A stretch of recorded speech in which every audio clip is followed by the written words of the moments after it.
আসসালামু আলাইকুম। দেশ ও দেশের বাইরে এই মুহূর্তে যারা আমার ভিডিওটা ক্লিক করেছেন তাদের উদ্দেশ্যে বলছি, এই যে মেরিল প্রথম আলোর পুরস্কারটা, যে অ্যাওয়ার্ড পুরস্কারটা, এটাতে সাকিব খানকে দিবে না। এখানে যে একটা বড় ধরনের সিন্ডিকেট কাজ করতেছে এবং তাকে নিয়ে যে একটা ষড়যন্ত্র চলতেছে, কেউ বিশ্বাস করেন আর না করেন, কিন্তু আমি যেটা বলতেছি এই মুহূর্তে ওটাই বাস্তব। কারণ যখনই শাকিব খান ফর্মে উঠে গেছে তখনই তার পিছনে অনেক ধরনের লোক অলরেডি সিন্ডিকেট কাজ করতেছে এবং তাকে কিভাবে নোয়ানো যায়, শাকিব খানকে কিভাবে ফিল্ম থেকে আউট করা যায়।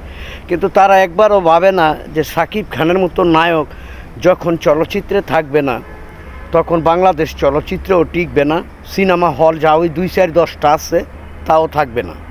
One piece, all square man নায়ক শাকিব খানের কারণেই কিন্তু বর্তমানে যাই ছবি বছরে 2টা দেয়, এই 2টা ছবি দিয়ে হল টিকে আছে। এই হলগুলো দেখবেন কয়েক বছর যখন শাকিব খান থাকবে না তখন এই সিনেমা হলগুলো থাকবে না, বাইঙ্গে অনেকে মার্কেট করে ফেলবে। আর এই যে মেরিল প্রথম আলোর যে পুরস্কারটা, এটা আর পাননিশু তো শাকিব খানের ধারে কাছে দূরের কথা, মানে কয়েকশো লক্ষ মিলিয়ন ডলার নিচের লেভেলে আছে এখনও আরফান নিশু। আর আরফান নিশুর মধ্যে পেয়েছে অভিনয়ের যে আর্টিকেল বা ভঙ্গিমা, ডান্স, ফাইট নাই বললেই চলে। যদি ভিডিও ভালো লাগে লাইক কমেন্ট করবেন। আর সাকিবের পিছনে কেউ লাগিয়া কোনো লাভ হবে না। সাকিব খান, ওয়ান পিস, তার পিছনে যারাই লাগছেন তারা অনেকেই শ্যুট, মানে প্লান্টিক শ্যুট খেয়ে অনেক দূরে চলে গেছেন। তার পিছনে শত্রুতামানি করে লাভ নেই, কারণ আল্লাহ পাক রাব্বুল আলামিন তারে দিয়েই দিছে, ফিল্মের জন্য তৈরি করে দিছেন।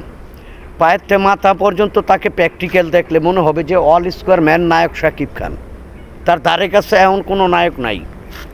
তার সাথে হিংসাবাদ করিয়া কোনো লাভ নেই। এখন যদি বাংলাদেশে বলেন আরফান নিশুর সাথে তার তুলনা করা, তাইলে এটা বোকামানি হবে।